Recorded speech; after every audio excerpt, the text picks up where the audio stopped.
মৃগশিরার কয়েকটি বিষয় ভালো, মৃগশিরার কিছু অ্যাচিভমেন্টের জায়গা দেখছি, মৃগশিরার কিছু বন্ধু ভাগ্যের দিক থেকে পজিটিভিটি আসতে পারে।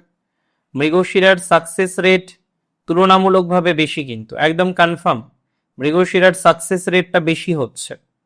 মৃগশিরা অ্যাকচুয়ালি অনেকটা প্রোগ্রেস করতে পারছেন, অশান্তি মুক্ত হয়ে অনেকটা প্রোগ্রেস করতে পারছেন মৃগশিরা। ধীরে ধীরে মৃগশিরার সেই ধরনের একটা ভাইবস বা অগ্রগতি আমরা দেখতে পারবো।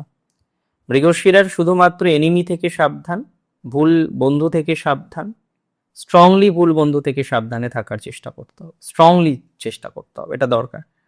আর ওভারঅল যেটুকু বললাম সেটুকে তো ফলো করবেনই, দিন শেষে খারাপ হবে না। আর রিলেশনশিপ করে যারা বিয়ে করছেন অত টেনশন করবেন না, বিয়ের যোগ মৃগশিরার দেখায়। অ্যারেঞ্জ ম্যারেজে বাধা আছে, অনেক বাবা মা চিন্তিত, ছেলে চাকরি করে দূরে থাকে, বিয়ে হচ্ছে না, এই জায়গাটা একটু বাধা দেখায়। Manageable, everything can be manageable.